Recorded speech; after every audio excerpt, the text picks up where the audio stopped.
ಸಂತಕ ಬಾರೋ ನನ್ನ ರಾಜ.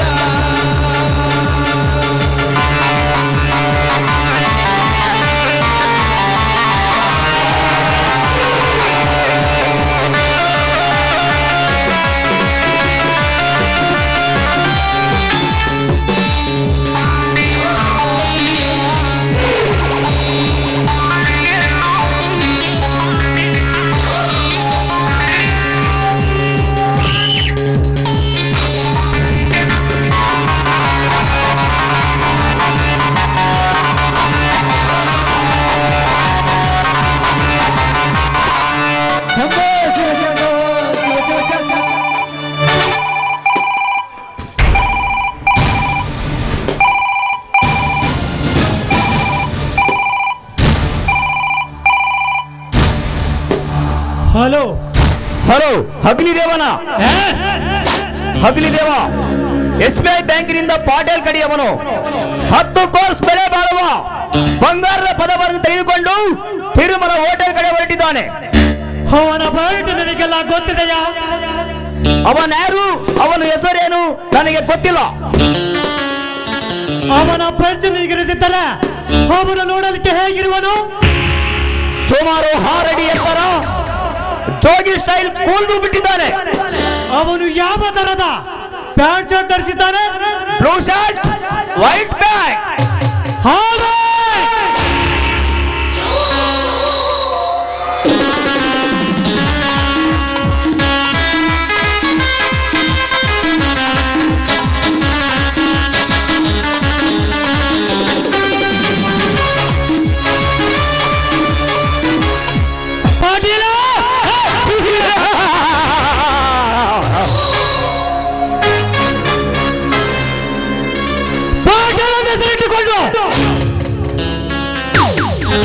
ಈ ಪೃಥ್ವಿಯಲ್ಲಿ ನಾನೇ ರಾಜಾವಲಿ ಎಂದು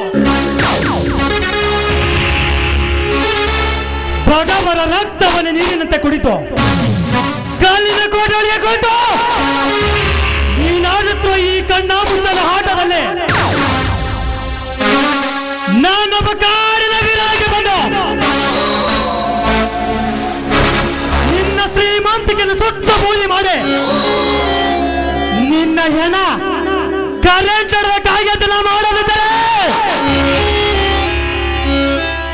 ನಾ ಪೇರು ಅವಧೂತ ಹಾಕಿದ ಬಲೆ ಆಟದು.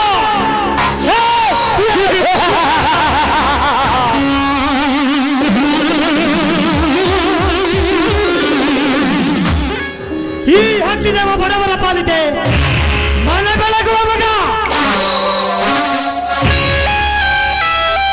ಬಡವರ ಮೇಲೆ ದಪ್ಪದ ಪಾಲಿಕೆ ಮಾಡುವ ಕೆಟ್ಟ ಶ್ರೀಮಂತರ ಪಾಲಿಕೆ ಸುಡುವ ಕೆಟ್ಟ ಬಡ.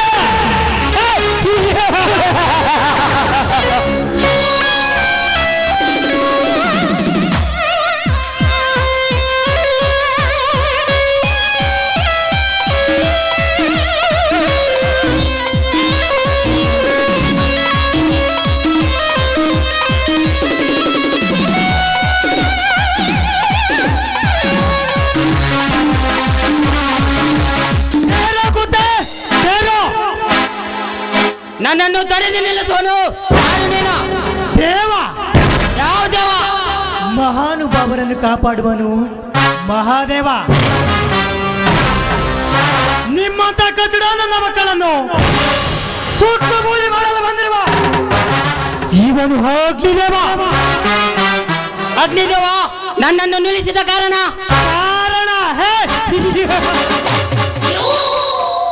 ನಿನ್ನನ್ನು ಹೊರ ಎನಿಸಿ ನಿನ್ನ ಪ್ರಾಣ ಪರಮಾತ್ಮನ ಪಾದಕ್ಕೆ, ನಿನ್ನ ಎಣ ನನ್ನ ಪಾದಕ್ಕೆ ಅರ್ಪಿಸಿಕೊಳ್ಳಲು ಬಂದಿರುವ ಗಂಡುಲಿಗಳ ನಾಯಕ ಈ ಅಗ್ನಿದೇವ. ನನ್ನ ಪ್ರಾಣವನ್ನು ಪರಮಾತ್ಮನ ಪಾದಕ್ಕೆ ಕಳಿಸಲು ನಿನಗೂ ಸಾಧ್ಯವಿಲ್ಲ, ನಮ್ಮ ಅಪ್ಪನಿಗೂ ಸಾಧ್ಯವಿಲ್ಲ. ನನ್ನಪ್ಪನ ಹೆಸರನ್ನು ಎತ್ತಿ ನನ್ನ ಕೋಪನ ಮತ್ತಷ್ಟು ಕೇಳಿಸಿದೆ. ಕೆಟ್ಟ ಸುಳ ಮಗಳ ಮುಗಿಯಿತು ನಿನ್ನ ಕಾಟ.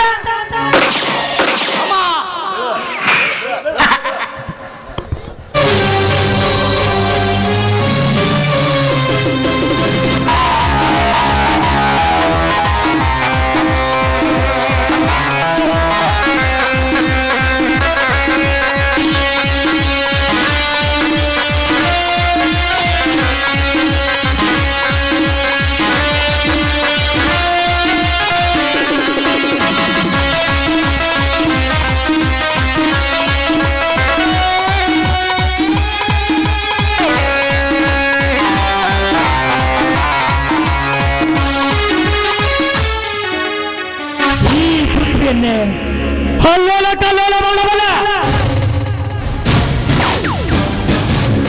ಚುಕ್ಕಿ ಹಂದರವನ್ನೇ ಹಾಕಬಲ್ಲ ತೇಜಪುಂಜವನ್ನು ಮುಚ್ಚಲಿಡಿದ ಆಕಾಶದ ತಲಕೇಶಬಲ್ಲ ಹೊಂದ ಮೇಲೆ ನರಸತ್ತನ ಮಾರ್ದಗಳಾದ ಇಂಥವರ ಕತೆ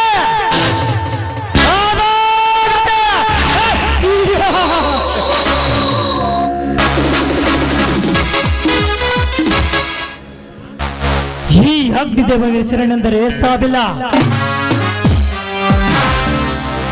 ಶರಣಾಗದೆ ನನ್ನ ಕಣ್ ತಪ್ಪಿಸಿ ಬದುಕಲು ಪ್ರಯತ್ನ ಪಟ್ಟು ಹಸಿದ ಹುಲಿಯಂತೆ ನನ್ನ ಮನೆಗೆ ಬೆಂಕಿ ಹಚ್ಚಿ ನನ್ನ ಮಾತಾಪಿತರ ಸುಟ್ಟುಕೊಂಡ ಸತ್ತ ನೆನಪು ಬಂದರೆ ಸೇಡುತ್ತ ಸೈಮನಂತ ದಿಲ್ಲಿ ಒಟ್ಟ ಪುಂಡವಲಿ ಅಂತ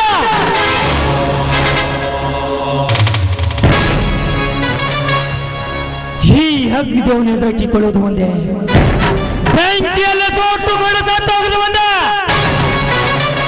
ದಟ್ ಈಸ್ ಹಾವಭೂತ ಅಗ್ನಿದೇವ. ದಟ್ ಈಸ್ ಹಾವಭೂತ ಅಗ್ನಿದೇವ.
ದಯವಿಟ್ಟು ಎಲ್ಲರೂ ಇಂದ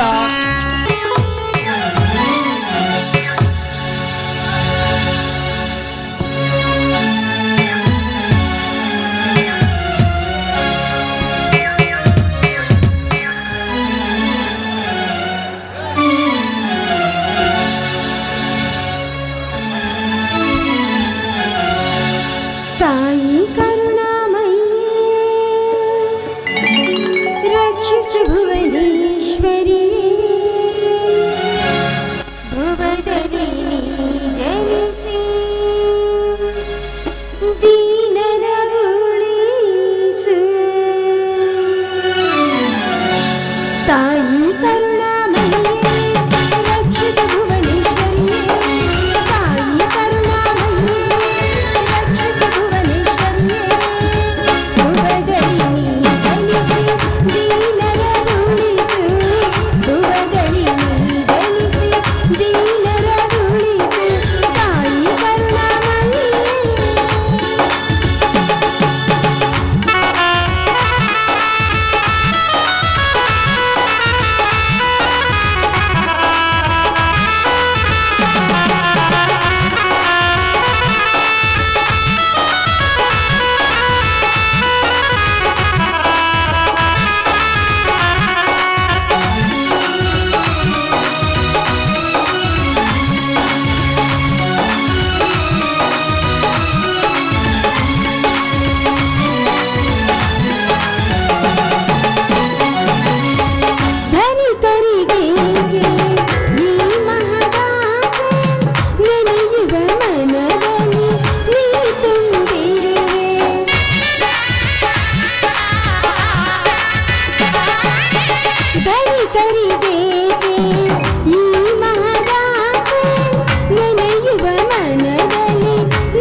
ಪರಮೇಶ್ವರ ತ್ರಿಪುರ ವಿಜಯಳಾದ ಮಹಾ ಮಹೇಶ್ವರಿಯಮ್ಮ ನೀನು.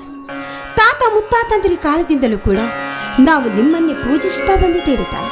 ಆದರೆ ಅಂದಿನಿಂದ ಬರೀ ಬಡತನ ಎನ್ನುವ ಈ ಬಡತನದ ಭೂತ ನಮ್ಮ ಬೆನ್ನಿಂದಲೇ ಬಂತು ತವಂತ. ಅದು ಅಲ್ಲದೆ ನನ್ನ ತಂದೆ ತಾಯಿಗಳು ಈ ಬಡತನದಲ್ಲಿಯೇ ಸಿಕ್ಕಿ ಅವರ ಪ್ರಾಣವನ್ನು ಕೂಡ ಬಿಟ್ಟರು. ನನ್ನನ್ನು ಈ ಭೂಮಿಯ ಮೇಲೆ ಬಿಟ್ಟು ಅವರು ಕೂಡ ಸ್ವರ್ಗಸ್ಥರಾದರು ತಾಯಿ.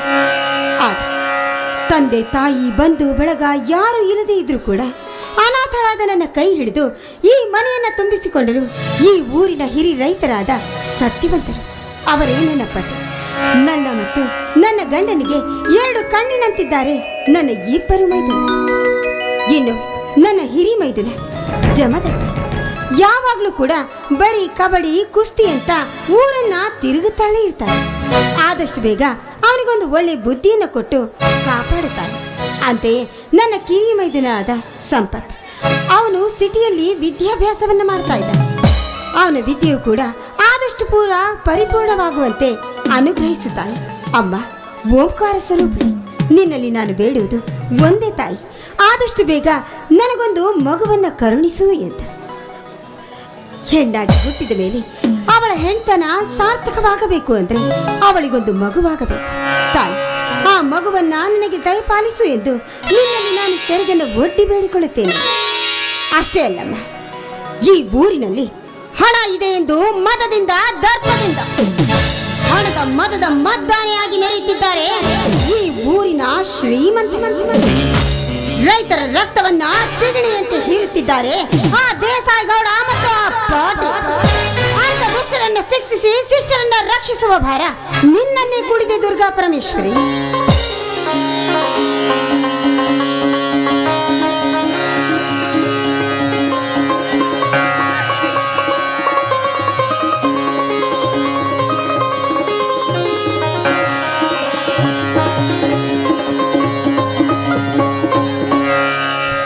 ಸತಿ ಶಬರಿ, ಮಾರುತೇಶ್ವರ ಹಾಗೂ ದುರ್ಗಾದೇವಿಯ ಪೂಜೆ ಮುಗಿತೆ. ಸ್ವಾಮಿ, ಆ ದುರ್ಗಾದೇವಿಯ ಪೂಜೆ ಅಂತೂ ಮುಗಿತು. ಬನ್ನಿ ಮೊದಲು ದೇವರಿಗೆ ನಮಸ್ಕರಿಸಿ.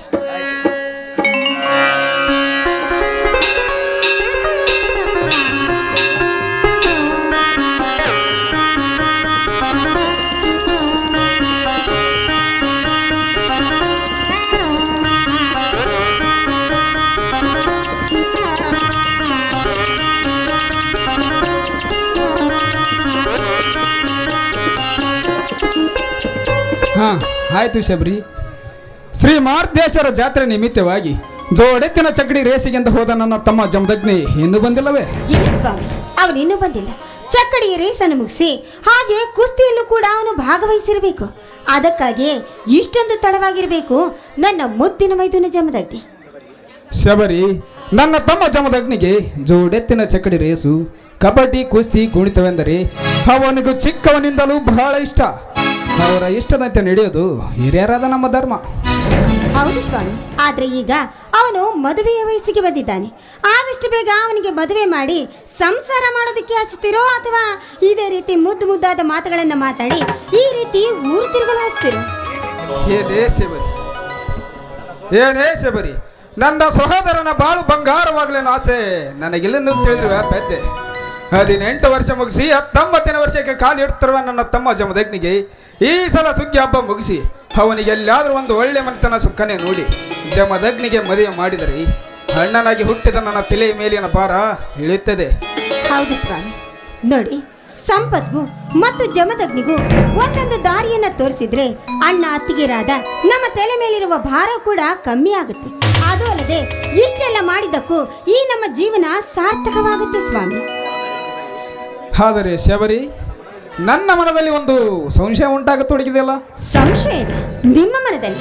ಅದೇನೆಂದು ನನ್ನ ಮುಂದೆ ಹೇಳೋದಿಲ್ವೇ ಸ್ವಾಮಿ? ನೋಡು ಶಬರಿ, ಏನು ಮಾತನಾಡುತ್ತೀರೋ ಶಬರಿ? ಗಂಡ ಹೆಂಡತಿ ಅಂದರೆ ಸಂಸಾರದ 2 ಕಣ್ಣುಗಳು. ಮೇಲಾಗಿ ಸತಿಪತಿಗಳಿಬ್ಬರು ಜೋಡಿ ಗಾಲಿಗಳಿದ್ದಂತೆ. ಆದರೆ ಒಂದು ಗಾಲಿ ಕಳಿಸಿದ್ರೆ ಬಂಡೆ ಮುಂದೆ ಸಾಗಲಾರದು. ಅದರಂತೆ ನಮ್ಮಿಬ್ಬರ ಭಾವನೆಗಳು ಒಂದಾದರೆ ಸಂಸಾರ ಸಸರ. ನನ್ನ ಮನದಲ್ಲಿ ಉಂಟಾದ ಸಂಶಯ ನಿನ್ನ ಮುಂದೆ ಹೇಳಿದೆ ಮತ್ತಾರ ಮುಂದೆ ಹೇಳದೆ ಶಬರಿ. ಹಾಗಾದ್ರೆ ಅದೇನೆಂದು ಹೇಳಿ ಸ್ವಾಮಿ. ನೋಡಿ ಶಬರಿ, ನಮಗಂತೂ ಮದುವೆಯಾಗಿ ಇಷ್ಟು ದಿನ ಮಕ್ಕಳಾಗಲಿಲ್ಲ. ಮುಂದೆ ಇದೇ ರೀತಿ ನಮಗೆ ಮಕ್ಕಳಾಗದಿದ್ದರೆ ಜಮದಗ್ನಿ ಮತ್ತು ಸಂಪತ್ ನಮ್ಮಿಬ್ಬರನ್ನು ಚೆನ್ನಾಗಿ ನೋಡಿಕೊಂಡು ಜೋಪಾನ ಮಾಡಬಹುದೇ? ಸ್ವಾಮಿ, ಎಂಥ ಮಾತನ್ನ ಮಾತಾಡ್ತಾ ಇದ್ದೀರಿ ನೀವು. 4 ಜನಗಳಿಗೆ ಬುದ್ಧಿ ಹೇಳಬೇಕಾದವರು ನೀವು. ಈ ನಿಮ್ಮ ಮನಸ್ಸಿನಲ್ಲಿ ಇಂಥ ಸಂಶಯದ ಮಾತುಗಳು ಬರಬಾರದು ಕಣ್ರಿ. ನೋಡಿ, ಅವರನ್ನ ನಾನು ಹೆತ್ತ ಮಕ್ಕಳಿನಂತೆ ಈವರೆಗೂ ಕೂಡ ಸಾಕಿ ಬೆಳೆಸಿದ್ದೇನೆ. ನನಗೆ ಖಂಡಿತವಾಗ್ಲೂ ನಂಬಿಕೆ ಇದೆ, ಅದು ಯಾರೇ ಕಾರಣಕ್ಕೂ ಅವರು ನನ್ನನ್ನು ಬಿಟ್ಟುಕೊಳ್ಳೋದಿಲ್ಲ ಅಂತ. ನಿನ್ನ ನಂಬಿಕೆ ಸುಳ್ಳಾಗಿ ಒಂದು ವೇಳೆ ಕೇಡು ಬಗೆದರೆ? ನೋಡ್ರಿ, ತಾಯಾದವಳು 9 ತಿಂಗಳು ಮಗುವನ್ನ ತನ್ನ ಹೊಟ್ಟೆಯಲ್ಲಿ ಇಟ್ಕೊಂಡು ಅದನ್ನ ಹಡೆದು ಜೋಪಾನ ಮಾಡ್ತಾಳೆ. ಒಂದು ವೇಳೆ ತಾಯಿ ಹಾಲನ್ನು ಮುಳಿಸುವ ಸಮಯದಲ್ಲಿ ಆ ಮಗು ತೊಡೆಯ ಮೇಲೆ ಗಲೀಜು ಮಾಡಿದೆ ಎಂದು ಆ ಮಗುವನ್ನು ಏನ್ ಮಾಡ್ತಾಳೆ? ಅಥವಾ ತೊಡೆಯನ್ನ ಕತ್ತರಿಸ್ತಾಳ? ಆ ಮಗುವನ್ನೇ ಸಾಯಿಸಿ ಬಿಡ್ತಾಳ?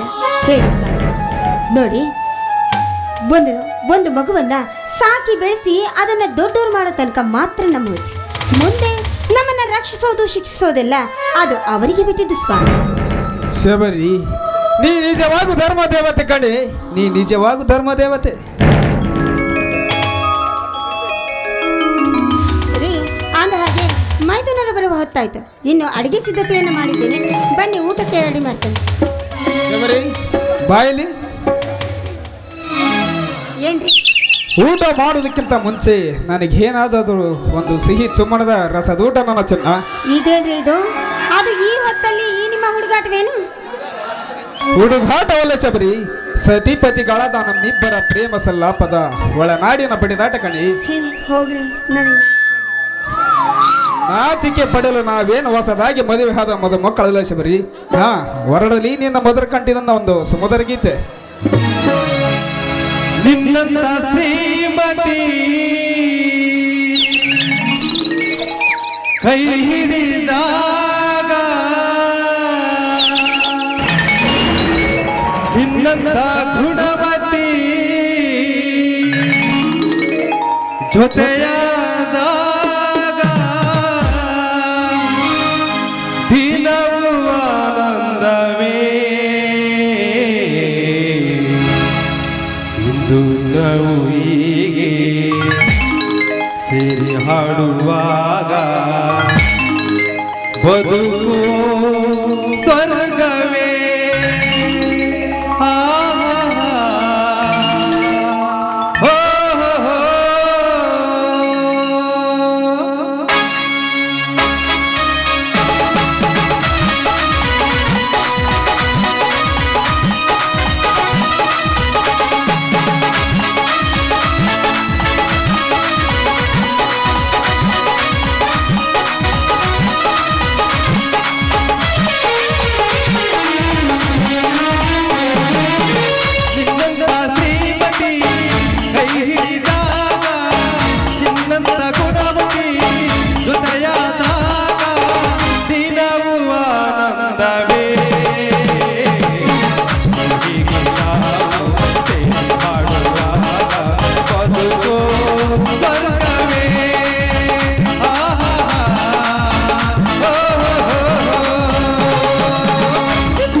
ಸಿಹಿಯೋ ನೋಡುವ ಹಾಗೆ ಹೂವಿನ ಹಾದಿಯೋ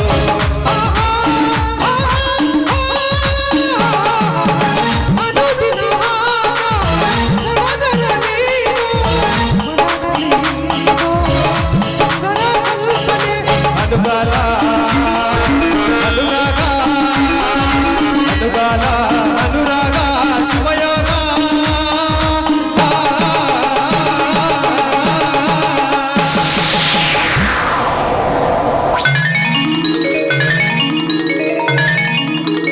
ನಿನ್ನಂತ ಶ್ರೀಮತಿ ಕೈ ಹಿಡಿದಾಗ ನಿನ್ನಂತ ಗುಣವತಿ ಜೊತೆಯಾದಾಗ ದಿನವೂ ಆನಂದವೇ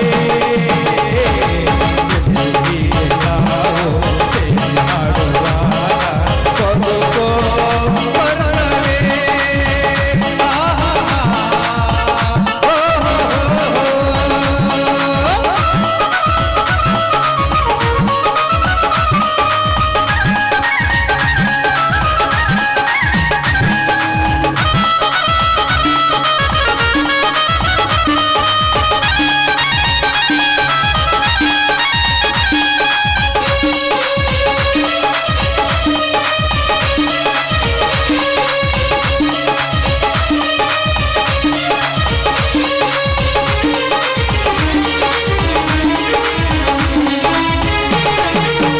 ಮಾಸಗಳೆಲ್ಲ ಹೊಸ ಮಧುವಾದವೇ ರಾತ್ರಿಗಳೆಲ್ಲ ಮೊದಲನೇ ರಾತ್ರಿಯೇ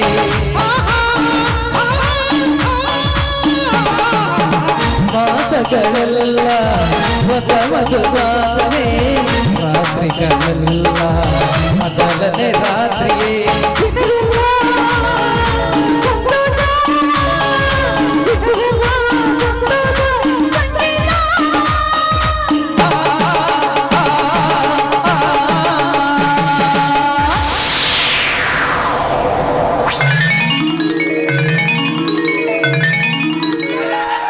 ನಿನ್ನಂತ ಶ್ರೀಮತಿ ಕೈ ಹಿಡಿದಾಗ ನಿನ್ನಂತ ಗುಣವತಿ ಜೊತೆಯಾದಾಗ ದಿನವೂ ಆನಂದವೇ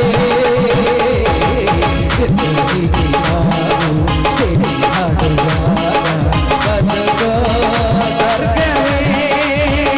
ಆಹಾಹಾ, ಲಾ ಲಾ ಲಾ, ಲಾ ಲಾ ಲಾ, ಲಾ ಲಾ ಲಾ.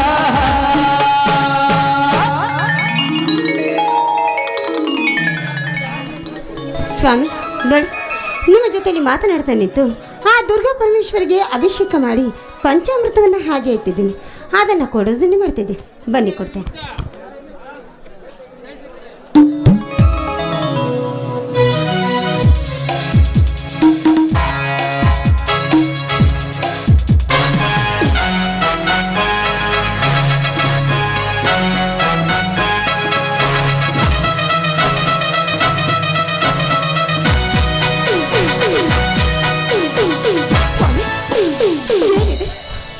ಏನಿದೆ ಈ ನಿಮ್ಮ ಕೈ ತುಂಬ ಗಾಯ, ರಕ್ತದ ಕಲೆಗಳು. ಏನಾಯ್ತು ಸ್ವಾಮಿ, ಏನಾಯ್ತು? ಕಾಬರಿ ಆಗಬೇಡ ಶಬರಿ, ಕಾಬರಿ ಆಗಬೇಡ. ಇದೆಲ್ಲ ನಮ್ಮಂತರ ಬಡ ರೈತರ ಪಾಲಿಗೆ ಆ ದೇವರು ಕೊಟ್ಟ ಬಹುಮಾನ, ದೈವ ತಂದ ದುರಂತ. ನೋಡಿ, ದಯವಿಟ್ಟು ಈ ರೀತಿ ಸುದ್ದಿ ಬಳಸಿ ಏನನ್ನು ಮಾತಾಡಬೇಡಿ. ನನಗೆ ಅಕ್ಷರದ ಅರಿವೇ ಗೊತ್ತಿಲ್ಲ. ನೀವು ಈ ರೀತಿ ಸುದ್ದಿ ಬೆಳೆಸಿ ಮಾತಾಡಿದ್ರೆ ನನಗೆ ತಾನೇ ಅರ್ಥವಾಗುತ್ತೆ. ನೀವೇನೇ ಹೇಳೋದಿದ್ರು ಕೂಡ ದಯಮಾಡಿ ನೇರವಾಗಿ ಹೇಳಿ ಸ್ವಾಮಿ. ಗಂಡನೇ ದೇವರೆಂದು ನಂಬಿ ಪೂಜಿಸುತ್ತಿರುವ ಹೆಣ್ಣು ಬಾಲಿಯಾದ ನಿನ್ನತ್ತಿರ ನಿಜ ಸಂಗತಿ ಹೇಳದೆ ಮತ್ತಾರ ಮುಂದೆ ಹೇಳಲಿ ಶಬರಿ. ನಮ್ಮ ಮೇಲಿನ ದ್ವೇಷಕ್ಕಾಗಿ ನಮ್ಮೂರ ಹಿರಿಯಗೌಡ ನಮ್ಮ ಹಾಳುಗಳನ್ನು ಕಳಿಸಿ ಬೆಳೆ ತುಂಬಿ ನಿಂತ ನಮ್ಮ ಊರು ಮುಂದಿನದ 1 ಎಕರೆ ವರಲಕ್ಷ್ಮಿ ಹತ್ತಿ ಬೆಳೆ ಹರಿಗೆ ನಾಶ ಮಾಡಿದ್ದಾನೆ ಶಬರಿ, ನಾಶ ಮಾಡಿದ್ದಾನೆ. ಅಯ್ಯೋ ದೇವ್ರೇ, ಯಾಕಪ್ಪ ಯಾಕೆ ಸದಾ ಸದಾ ನಮಗೆ ಯಾಕೆ ಇಂಥ ಕಷ್ಟಗಳ ಕಾರ್ಪಣ್ಯದಲ್ಲಿ ತಳ್ಳುತ್ತಿರುವೆ ತಂದೆ? ಅಂತ ತಪ್ಪನ್ನ ನಾವಾದ್ರೂ ಏನು ಮಾಡಿದ್ದೇವೆ?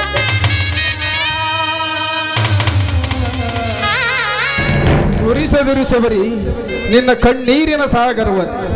ನಮ್ಮಂತ ಬಡ ರೈತರ ಕಣ್ಣೀರಿಗೆ ಕರಗಿ ಸಣ್ಣಾಗಲರುಣೋ ಆ ದೇವರು ಶ್ರೀಮಂತರ ಸ್ವಾಮದ ಸಾಗರಕ್ಕೆ ಸಾಗಿ ಶರಣರುತ್ತಾರೆ ಹಾ ನಿನ್ನ ಕವಿದೇವರು. ನೋಡಿ ಸ್ವಾಮಿ, ಆ ದೇಸಾಯಿ ಗೌಡ ಮಾಡಿರುವ ಈ ಅನ್ಯಾಯಕ್ಕೆ ಆ ದೇವರನ್ನ ನಿಂದಿಸಿ ಮಾತನಾಡಿದ್ರೆ ತಾನೇ ಏನು ಪ್ರಯೋಜನವಿಲ್ಲ. ಆ ದೇವರನ್ನ ಆ ರೀತಿ ನಿಂದಿಸಿ ಮಾತನಾಡಬೇಡಿ ಸ್ವಾಮಿ. ಹೇಗೆ ಸಮಾಧಾನ ತೆಗೆದುಕೊಳ್ಳಲಿ ಶಬರಿ, ಹೇಗೆ ಸಮಾಧಾನ ತೆಗೆದುಕೊಳ್ಳಲಿ? ಈ ಸಲ ಬರುವ ಲಕ್ಷ್ಮಿ ಬೆಳೆಯಲ್ಲಿ ನನ್ನ ತಮ್ಮ ಜಮದಗ್ನಿಗೆ ಮದುವೆ ಮಾಡಿ ಇನ್ನೊಬ್ಬ ತಮ್ಮನಾದ ಸಂಪತ್ನನ್ನು ಹೋದು ಮುಗಿದ ಮೇಲೆ ಅವನಿಗೆ ಯಾವುದಾದ್ರೂ ಒಂದು ಒಳ್ಳೆ ನೌಕರಿಗೆ ಹಚ್ಚಬೇಕೆಂದು ಅಪಾರ ನಂಬಿಕೆ ನೆಟ್ಟು ಈ ಬಡ ರೈತ ಸತ್ಯವಂತನ ಕನಸು ನುಚ್ಚು ನೂರಾಯ್ತು ಶಬರಿ, ನುಚ್ಚು ನೂರಾಯ್ತು. ಹಾಗೆಲ್ಲ ಬಿಡಿ ಸ್ವಾಮಿ, ಒಳ್ಳೆಗೆ ಖಂಡಿತವಾಗ್ಲೂ ಒಳ್ಳೇದಾಗೇ ಆಗುತ್ತೆ. ನೋಡಿ, ಈ ಸಲ ಬೆಳೆ ಕೈ ಕೊಟ್ಟರೆ ಏನಾಯ್ತು, ಮುಂದಿನ ಸಲ ಬರುವ ಬೆಳೆಯಲ್ಲಿ ಈ ಎಲ್ಲ ಕಾರ್ಯವನ್ನು ನಾವು ಮಾಡೋಣ ಸ್ವಾಮಿ. ನೋಡಿ, ಮೈದುನರು ಬರುವಂತ ಸಮಯವಾಯ್ತು. ಬನ್ನಿ, ಮೊದಲು ಅಡಿಗೆ ಸಿದ್ಧತೆ ಮಾಡ್ತೇನೆ. ಬನ್ನಿ, ಊಟ ಮಾಡುವಿರಂತೆ. ಸತಿ ಶಬರಿ, ನನ್ನದೊಂದು ಮಾತು ನಡೆಸ್ಕೊಡಿವ್ಯಾ? ಒಂದು 10 ಮಾತನ್ನು ಕೇಳಿ, ಖಂಡಿತವಾಗೂ ಎಲ್ಲ ಮಾತನ್ನು ನಾನು ನಡೆಸ್ಕೊಡ್ತೇನೆ. ನಮ್ಮ ಹೊಲದ ವರಲಕ್ಷ್ಮಿ ಹತ್ತಿ ಬೆಳೆ ಹರಿಕಿದ ಘಟನೆ ನನ್ನ ಕೈ ಸುಟ್ಟ ವಿಷ ಆ ಗಂಡು ಗುಲಿಗಾಳದ ನನ್ನ ತಮ್ಮಂದ್ರ ಬಂದು ತಿಳಿಸೋದು ಬೇಡ, ಸಮಯ ಒದಗಿ ಬಂದಾಗ ತಿಳಿಸಿದ್ರಾಯ್ತು. ಆಯ್ತು ಸ್ವಾಮಿ, ಈ ಮಾತನ್ನೇ ನನ್ನ ಜೀವನಾವಧಿಯವರೆಗೂ ಖಂಡಿತವಾಗ್ಲೂ ಯಾರಿಗೂ ಕೂಡ ತಿಳಿಸೋದಿಲ್ಲ ಸ್ವಾಮಿ.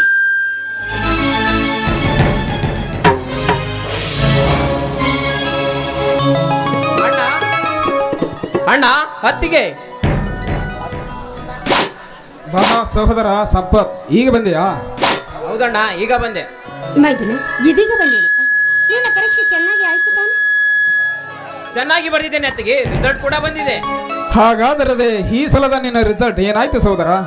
ದೇವತಾ ಪುರುಷನಂತ ನಿನ್ನ ಅಣ್ಣ, ಧರ್ಮ ದೇವತೆ ಅಂತ ಈಗ ನನ್ನ ಅತ್ತಿಗೆ, ನಿಮ್ಮಿಬ್ಬರ ಶ್ರಮದಿಂದ ಇಂದಿನ ರಿಸಲ್ಟ್ನಂತೆ ಈ ಸಲವು ಧಾರವಾಡ ಯೂನಿವರ್ಸಿಟಿ ಕಾಲೇಜಿಗೇನೆ ಪ್ರಥಮ ಸ್ಥಾನ ಪಡೆದು TCH ಮುಗಿಸಿ ಶಿಕ್ಷಕನಾಗುವ ಎಲ್ಲ ರಥ ಪಡೆದು ಶಿವ ಪಾರ್ವತಿ ಅಂತಿರುವ ನಿಮ್ಮಿಬ್ಬರ ಮುಂದೆ ಬಂದು ನಿಂತಿರುವೆ. ಆಶೀರ್ವದಿಸೋಣ. ಎದ್ದೇಳು ಸಹೋದರ, ಎದ್ದೇಳು. ಬಡ ಕುಟುಂಬದಲ್ಲಿ ಜನಿಸಿದ ಕುಬೇರ ನೀನಾದರೂ ಕುಬೇರನಾಗುವ ಕಾಲ ಬಂದಾಯ್ತು. ಕುಬೇರನಾಗಬೇಕೆಂಬ ದುರಾಲೋಚನೆ ನನಗಿಲ್ಲಣ್ಣ. ಕೂಲಿ ನಾಲಿ ಮಾಡಿ ಬದುಕುತ್ತಿರುವ ನನ್ನಂತ 4 ಜನ ಬಡ ಮಕ್ಕಳಿಗೆ ವಿದ್ಯಾಭ್ಯಾಸ ಕಲಿಸಿದರೆ ಅವರ ಆಶೀರ್ವಾದದ ಆರೈಕೆನೇ ನನಗೆ ಸಿರಿ ಸಂಪತ್ತು. ಅತ್ತಿಗೆ ಆಶೀರ್ವದಿಸಿ ಅತ್ತಿಗೆ. ಗೆದ್ದೇಳು ಗೆದ್ದೇಳು. ಈ ನಿನ್ನ ಎಲ್ಲ ಆಸೆಗಳು ಕೂಡ ನೆರವೇರಲಿ ಎಂದು ಆ ತಾಯಿ ದುರ್ಗಾ ಪರಮೇಶ್ವರಿಯಲ್ಲಿ ನಾನು ಬೇಡ್ಕೊಳ್ತೇನೆ. ಇರಲಿ ಅತ್ತಿಗೆ. ಹಿಂದೇಕೋ ಅಣ್ಣನ ಮುಖ ಕಂದು ಕಪ್ಪಾಗಿದೆ ಅಲ್ಲ, ಯಾಕಣ್ಣ ಮೈಯಲ್ಲಿ ಹುಷಾರಿಲ್ಲವೇ? ಹುಷಾರಾಗಿದ್ದೇನೆ ಸಹೋದರ, ಹುಷಾರಾಗಿದ್ದೇನೆ ಸಹೋದರ. ಬಿಸಿಲಿನಲ್ಲಿ ಕೆಲಸ ಮಾಡಿ ಹೊಲದಿಂದ ಹೀಗೆ ಬಂದಿರುವೆ, ಅದಕ್ಕೆ ಮುಖ ಸ್ವಲ್ಪ ಸಪ್ಪಾಗಿದೆ ಅಷ್ಟೇ ಅಪ್ಪ.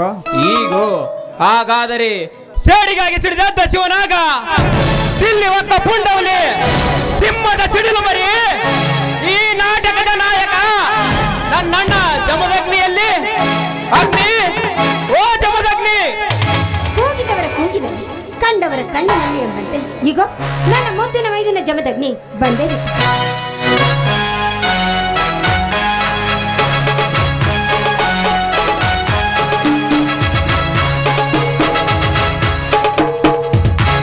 ಅಣ್ಣ ಹತ್ತಿಗೆ. ಬಾ ಮೈದಿನ, ಇದೀಗ ಬಂದಿಯೇನು? ಹೌದತ್ತಿಗೆ, ಈಗ ಬಂದೆ. ಸೋದರ ಸಂಪತ್, ನೀನು ಯಾವಾಗ ಬಂದಪ್ಪ? ಬಂದು ಕೆಲವೇ ಗಂಟೆಗಳಾಯ್ತಣ್ಣ. ಸಹೋದರ ಜಮದಗ್ನಿ, ಏನಾಯ್ತಪ್ಪ ನೀನು ಜೋಡೆತ್ತಿನ ಚಕ್ಕಡಿ ರೇಸಿಗಿಂತ ಹೋದ ಕೆಲಸ? ಅಣ್ಣ, ಹೋದ ಕೆಲಸ ಸಕ್ಸಸ್ ಮಾಡದೆ ಸೋತು ಹಿಂತಿರುಗಿ ಬರುವುದು ಈ ವೀರ ಕೇಸರಿಯಾದ ಈ ಜಮದಗ್ನಿಯ ಜಾಯಮಾನದಲ್ಲೇ ಬಂದಿಲ್ಲ, ಮುಂದೆ ಬರುವುದು ಇಲ್ಲ. ಅಂದರೆ ನೀನು ಚಕ್ಕಡಿ ರೇಸಿನಲ್ಲಿ ಗೆದ್ದು ಜಯಶಾಲಿಯಾಗಿ ಬಂದಿರುವೆಯಾ? ಗೆದ್ದು ಜಯಶಾಲಿಯಾಗಿ ಬರುವುದಕ್ಕೆ ಸಂದೇಹವಿಲ್ಲ ಸೋದರ. ಪ್ರತಿ ಸಲದಂತೆ ಈ ಸಲವೂ ಕೂಡ ವಟಪರವಿ ಶ್ರೀ ಮಾರುತೇಶ್ವರನ ಜಾತ್ರೆಯ ನಿಮಿತ್ತವಾಗಿ ಜೋಡೆತ್ತಿನ ಚಕ್ಕಡಿ ರೇಸಿನಲ್ಲಿ ನಾಡು ಮೇಯಿಸಿದ ನನ್ನ 2 ಎತ್ತುಗಳು ಸುತ್ತೇಳು ಹಳ್ಳಿಗೆ ಅರಸನೆನಿಸಿಕೊಂಡಿರುವ ಈ ಊರ ದೇಸಾಯಿಗೊಡನ ಎತ್ತುಗಳನ್ನು ಸೋಲಿಸಿ ಕಡೆ ಕಿತ್ತು ತಂದಿದ್ದೇವೆ. ಅತ್ತಿಗೆ ಆಶೀರ್ವದಿಸಿ.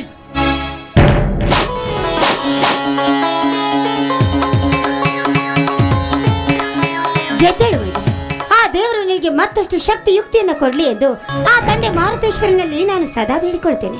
ಅತ್ತಿಗೆ ಆ ನಿನ್ನ ಆಶಾ ಗೋಪುರದ ಕನಸನ್ನು ನನಸನ್ನಾಗಿ ಮಾಡುತ್ತೇನೆ. ಅದಕ್ಕೆ ಯಾವನಾದರೂ ಅಡ್ಡ ಬಂದರೆ ಅವನನ್ನು ಕಂಡಲ್ಲಿ ಅಡ್ಡಾಡಿಗೆ ಕಡಿದು ಕೈಲಾಸಕ್ಕೆ ಸೇರಿಸುತ್ತಾನೆ ಈ ನಿನ್ನ ಮೈದುನ ಜಮದಗ್ನಿ. ಜಮದಗ್ನಿ, ಒಂದು ವೇಳೆ ಯಾವನಾದರೂ ನಮ್ಮ ಮನೆತನದ ಕಡೆಗೆ ಕೈ ಮಾಡಿ ತೋರಿಸಿ ಕಣ್ಣು ಮಿಟಿಕಿಸಿ ಹೊರಳಿ ನೋಡಿ ನಮಗೆ ಕೆಟ್ಟ ನುಡಿಗಳನ್ನ ಆಡಿದರೆ ಏನು ಮಾತನಾಡುತ್ತಿರುವೆ ಸಂಪತ್? ಸಮರಕ್ಕೆ ಸಿದ್ಧನಾಗಿ ನಿಂತಿರುವ ಈ ನಿನ್ನ ಅಣ್ಣ ಜಮದಗ್ನಿಗೆ ಪ್ರಾಣದ ಭಯವಿಲ್ಲ. ಒಂದು ವೇಳೆ ಯಾವ ಬಂಡನಾದರೂ ನಮ್ಮ ಮನೆತನದ ಕಡೆ ಕೈ ಮಾಡಿ ತೋರಿಸಿದ ನಿಜವಾದರೆ ಅವನ ಕೈಲಾಸಕ್ಕೆ ಕಣ್ಣು ಕೋಳಿಗೆ ಹಾಕುತ್ತೇನೆ. ನಮಗೆ ಕೆಟ್ಟ ನುಡಿಗಳಾಡಿದ ಕುನ್ನಿ ಸುರಲೋಕದ ಸೂರನಾಗಿದ್ದರು ಅವನ ನಾಲಿಗೆ ಕತ್ತರಿಸಿ ಹದ್ದು ನರಿ ಕಾಯಿಗಳಿಗೆ ಹಂಚಿ ಈ ಜಗದಲ್ಲಿ ನಾವೇ ಸೂರರೆಂದು ಸೊಕ್ಕಿನಿಂದ ಮೆರೆತಿರುವ ಸೊಕ್ಕಿನ ಶ್ರೀಮಂತರ ಪಾಲಿಗೆ ಕರಿ ಕಾಳಿಂಗ ಸರ್ಪ ನಾನಾಗದಿದ್ದರೆ ನನ್ನ ಹೆಸರು ಪುಂಡ ಪುರುಷರ ಗಂಡ ಜಮದಗ್ನಿನೇ ಅಲ್ಲ. ಸಹೋದರ ಜಮದಗ್ನಿ, ಒಂದು ವೇಳೆ ನಮ್ಮ ಮೂವರನ್ನು ಒಗ್ಗಟ್ಟು ಮುರಿದು ಮನೆ ಮಶಾಣ ಮಾಡಬೇಕೆಂದು ಪಣ ತೊಟ್ಟ ನಿಂತಿರುವ ದೇಸಾಯಿಗೌಡನ ಕಪ್ಪಿ ಮುಷ್ಟಿಯಲ್ಲಿ ಸಿಕ್ಕಿ ಎಲ್ಲಿ ನಮ್ಮ ಸುಂದರ ಮನೆತನ ಹೊಡೆದು ನುಚ್ಚು ನೂರಾಗುತ್ತದೆ ಎಂದು ನನ್ನ ಮನ ಕೊರಗುತ್ತದೆ ಸಹೋದರ, ನನ್ನ ಮನ ಕೊರಗುತ್ತದೆ. ಆ ದೇಸಾಯಿಗೌಡನೆ ಹೆದರಿಗಿ ಸೊರಗಿ ಸಣ್ಣಾಗದಿರು. ಜೋಡು ಹುಲಿಗಳಂತಿರುವ ಈ ನಿನ್ನ ತಮ್ಮಂದಿರು ಜೀವಂತವಿರುವವರೆಗೂ ನಿನ್ನ ಒಂದು ಕೂದಲು ಸಾಗದಂತೆ ನೋಡಿಕೊಳ್ಳುತ್ತೇವೆ. ಬಂಡಾಯ ಎಬ್ಬಿಸಿದ ದೇಸಾಯಿಗೌಡನ ಬುಡ ನೋಡಿ ಕಡಿದು ಗೌರ ಗದ್ದಲದಲ್ಲಿ ಗೆದ್ದ ಗೆಲುವಿನ ಸರದಾರ ನಾನಾಗಿ ನಿಲ್ಲುವೆ ಈ ಸಮಾಜದಲ್ಲಿ. ಜಮದಗ್ನಿ, ದೇವರ ಆಟ ಬಲವರು ಯಾರು? ಒಂದು ವೇಳೆ ಈ ಮನೆಯ ಮಹಾಲಕ್ಷ್ಮಿ ಸಾಧ್ವಿಯಾದ ನನ್ನ ಅತ್ತಿಗೆಗೆ ಸಾಧ್ವಿಯ ಸತ್ವ ಪರೀಕ್ಷೆ ನಡೆಯುವ ದುರ್ಗತಿಕ ಸಮಯ ಬಂದರೆ ಇವಳು ಅಂತಿಂತ ಹತ್ತಿಗೆಲ್ಲ ಸಹೋದರ. ಸತ್ತ ಗಂಡನನ್ನೇ ಮರಳಿ ಪಡೆದ ಆ ಸತಿ ಸಾವಿತ್ರಿ, ರೆಡ್ಡಿ ಕುಲದ ನಿವಾರಣಿಯಾದ ಹೇಮರೆಡ್ಡಿ ಮಲ್ಲಮ್ಮ ಸತ್ತ ಮಗನನ್ನು ತುಂಡು ತುಂಡಾಗಿ ಕತ್ತರಿಸಿದರು ತನ್ನ ಶೀಲ ಕಳೆದುಕೊಳ್ಳದ ಆ ಕಡ್ಲಿ ಮಟ್ಟಿ ಕಾಶಿಬಾಯಿ ಸತಿ ಸಕ್ಕುಬಾಯಿ ಅಂತ ಸಾಧ್ವಿ ಈ ನನ್ನ ಹತ್ತಿಗೆ.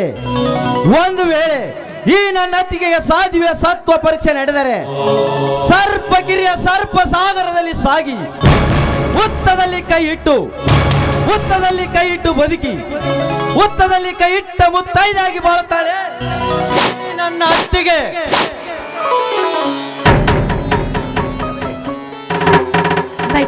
ನೋಡಪ್ಪ, ಈಗ ನೀವು ತುಂಬಾನೇ ದಣಿದು ಬಂದಿದ್ದೀರಾ. ಬನ್ನಿ ಮೊದಲು ಎಲ್ಲರೂ ಸೇರಿ ಜೊತೆಲಿ ಕೂತು ಊಟ ಮಾಡೋಣ. ಅತ್ತಿಗೆ, ಅಣ್ಣ ತಮ್ಮಂದಿರು ಒಟ್ಟಿಗೆ ಸಂತೋಷದ ಸಮಯದಲ್ಲಿ ರೇಸಿನಲ್ಲಿ ಗೆದ್ದು ಬಂದ ಬಹುಮಾನವನ್ನು ಅಣ್ಣನಿಗೆ ಕೊಡೋದನ್ನು ಮಟ್ಟೆ ತೆಗೆದುಕೊಳ್ಳೋಣ. ಈ ಸಲದ ಬಹುಮಾನ ಒಂದು ಬೆಳ್ಳಿ ಕಪ್ಪು 10,000 ರೂಪಾಯಿ. ನನ್ನ ಕೈಯಲ್ಲಿ ಬೇಡ ಸಹೋದರ, ಅಲ್ಲಿ ದೇವರ ಮುಂದೆ ಇಟ್ಟು ಬಿಡು. ಯಾಕಣ್ಣ, ಈ ನಿನ್ನ ತಮ್ಮ ಜೋಡೆತ್ತಿನ ಚಕ್ಕಡಿ ರೇಸಿನಲ್ಲಿ ಗೆದ್ದು ಬಂದಿದ್ದು ನಿನಗೆ ಸಂತೋಷವಿಲ್ಲವೇ? ಸಂತೋಷವಿಲ್ಲ ಎಂದು ಯಾವ ಮನಸ್ಸಿನಿಂದ ಹೇಳಲಿ ಸಹೋದರ? ಸಂತೋಷವಿದೆ ಅಪ್ಪ, ನನಗೆ ತುಂಬಾ ಸಂತೋಷವಿದೆ. ಆದರೆ ಎನ್ನುವ ಈ ನಿಟ್ಟುಸಿರನ್ನ ಮಾತಾಕಣ್ಣ, ತೆಗೆದುಕೊಳ್ಳೋಣ ಜಮದಗ್ನಿ ತಂದ ಬಹುಮಾನವನ್ನು. ಯಾವ ಕೈಯಿಂದ ತೆಗೆದುಕೊಳ್ಳಲಿ ಸಹೋದರ? ಯಾವ ಕೈಯಿಂದ ತೆಗೆದುಕೊಳ್ಳಲಿ ಅಂದರೇನಣ್ಣ ಈ ನಿನ್ನ ಮಾತಿನ ಅರ್ಥ? ಸಂಪತ್, ಇಂದು ಹೊಲದಲ್ಲಿ ದೇಸಾಯಿಗೌಡ ಹೇಳು. ಇಂದು ಹೊಲದಲ್ಲಿ ಆ ದೇಸಾಯಿಗೌಡ ನಿನ್ನ ರುಂಡ ಕಡಿಯುತ್ತೇನೆಂದು ಬೊಗಳಿದ್ದಾನೆ, ಇಲ್ಲ ನಿನ್ನ ಶಿರ ಹರಿದು ರಕ್ತ ಕುಡಿಯುತ್ತೇನೆಂದು ಬೊಗಳಿದ್ದಾನೆ. ಏನಾಯ್ತು? ಮೌನವಾಗಿ ನಿಲ್ಲಬೇಡಣ ಈ ವಿಷಯದಲ್ಲಿ. ಅತ್ತಿಗೆ, ನೀವಾದರೂ ಹೇಳಿ ನಿಜ ಸಂಗತಿಯನ್ನು. ಮೈದುನ, ಅದು ನುಡಿಯದಿರು ಶಬರಿ, ನನ್ನ ತಮ್ಮಂದಿರ ಮುಂದೆ ನಿಜ ಸಂಗತಿಯನ್ನು. ಅತ್ತಿಗೆ, ನೀವೀಗ ನಿಜ ಸಂಗತಿ ಹೇಳದಿದ್ದರೆ ನೀವು ದಿನಾಲು ಪೂಜಿಸುತ್ತಿರುವ ಶ್ರೀದೇವಿಯ ಮೇಲೆ ಹಾನಿಯಾಗಿದೆ. ಹೇಳತ್ತಿಗೆ, ಹೇಳು ಏನಾಯ್ತೆಂದು ನೀವಾದರೂ. ದೊಡ್ಡಪ್ಪ ಬೈದ್ರೆ, ಆ ದೇಸಾಯಿಗೌಡ ಊರಿನ ಹೊರಗಡೆ ಇರುವ ನಮ್ಮ 1 ಎಕರೆ ವರಲಕ್ಷ್ಮಿ ಹತ್ತಿ ಬೆಳೆಗೆ ನಾಶ ಮಾಡಿದ್ದಾರಂತೆ.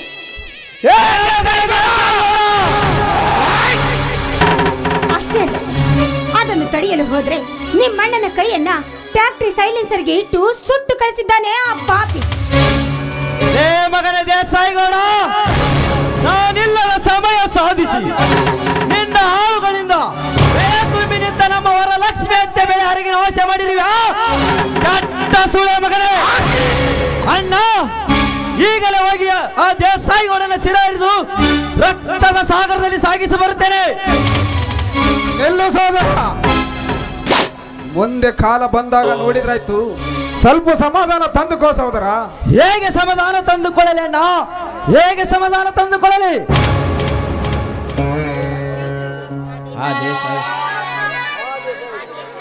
ಆ ದೇಸಾಯಿಗೌಡನೊಬ್ಬ ಆ ದೇಸಾಯಿಗೌಡನ ದರ್ಪ ಮೆಟ್ಟಿ ದಪನ ಮಾಡಿ ದರ್ಪ ಮೆಟ್ಟಿದ ದರ ನಾನಾಗಿ ಬರುವೆ.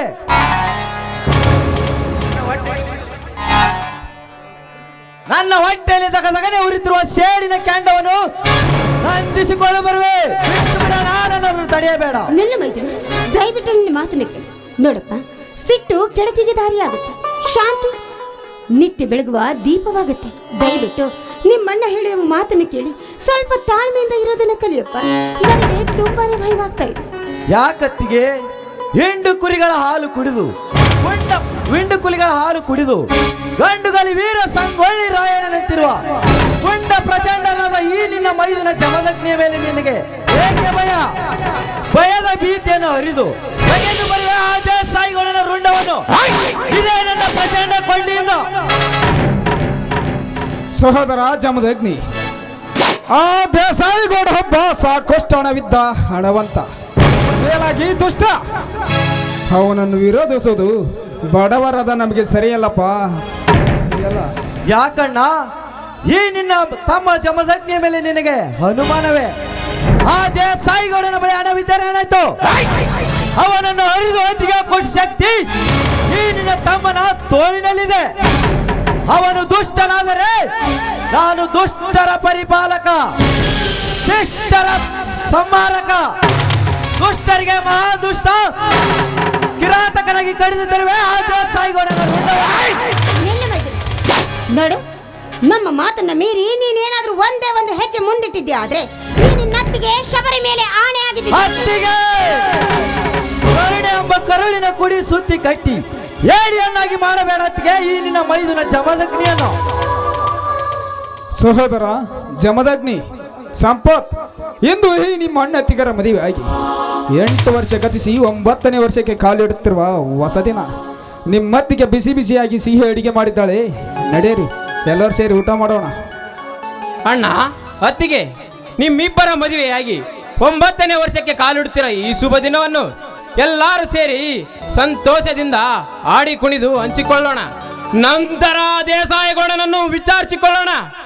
ಸಂಪತ್, ಅಣ್ಣ ತಂಗಿಯರ ಇಂದಿಗೆ 8 ವರ್ಷ ಮುಗಿದು 9ನೇ ವರ್ಷಕ್ಕೆ ಕಾಲಿಡುತ್ತಿರುವ ಶುಭ ಸಂತೋಷ. ಇದೇ ಸಂತೋಷದಲ್ಲಿ ಅಣ್ಣ ಅತ್ತಿಗೆಯರ ಸಂತೋಷ ಪಡಿಸೋಣ. ಕೇಕನ್ನು ತೆಗೆದುಕೊಂಡು ಕಟ್ ಮಾಡಿಸೋಣ.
ಅತ್ತಿಗೆ ನಿಮ್ಮಿಬ್ಬರ ಮಧುರ ಕಂಠದಿಂದ ಹೊರಡಲಿ ಒಂದು ಇಂಪಾದ ಗೀತೆ.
ಜೊತೆಲಿ ಕೂತು ಊಟ ಮಾಡೋಣ.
ನಮಃ ಶಿವಾಯ.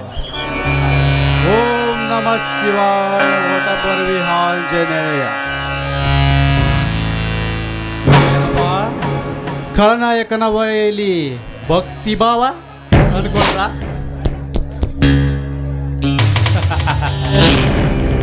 ಯಾಕಂದ್ರ ಈ ಪಾಟೀಲ ಸಾಕಷ್ಟು ಹಣವಿದ್ದ ಹಣವಂತ. ಬಡವರಿಗೆ ಹಣದ ಅವಶ್ಯಕತೆ ತುಂಬಾ ಇರುತ್ತದೆ. 4 ರೂಪಾಯಿ ಬಡ್ಡಿ ಅಂದ್ರೂ ತಗೊಳ್ತಾರೆ, 5 ರೂಪಾಯಿ ಬಡ್ಡಿ ಅಂದ್ರೂ ತಗೊಳ್ತಾರೆ. ಕೊಡ್ತೀನಿ.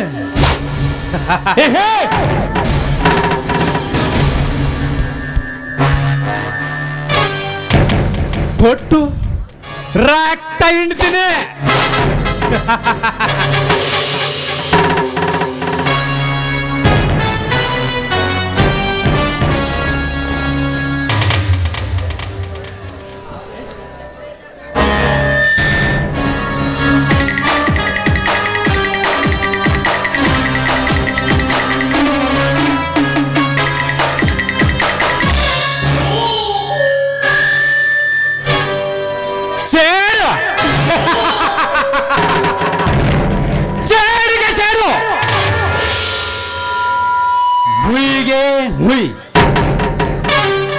ಹೌದು, 8 ವರ್ಷಗಳ ಹಿಂದೆ ಆ ದೇಸಾಯಿಗೌಡನಿಗೆ ಮಾಡಿದ ಅನ್ಯಾಯದ ಸೇಡಿಗಾಗಿ ಆ ದೇಸಾಯಿಗೌಡನನ್ನು ಯಮನ ಸದನ ಕಟ್ಟಿ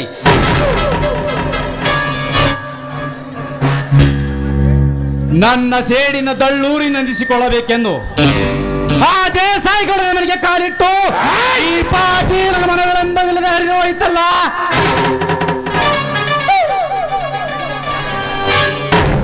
ಮಿಣುವ ತಾರಿಯಂತಿರುವ ಅವನ ಸಾಕು ತಂಗಿ ರೇಣು ಕಾಳ ರೂಪದಲ್ಲಿ ತೇಲೆ ದೇಸಾಯಿಗೌಡ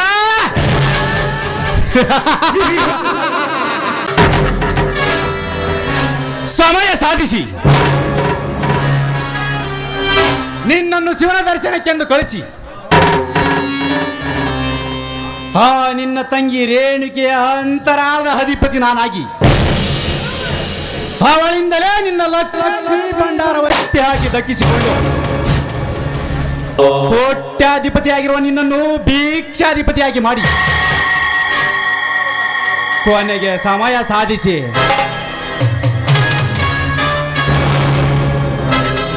ನಿನ್ನನ್ನು ಶಿವನ ದರ್ಶನಕ್ಕೆ ಕಳಿಸದಿದ್ದರೆ ನನ್ನ ಹೆಸರು ಸುರಲೋಕದ ಇಂದ್ರ ಸುರೇಂದ್ರ ಪೊಲೀಸ್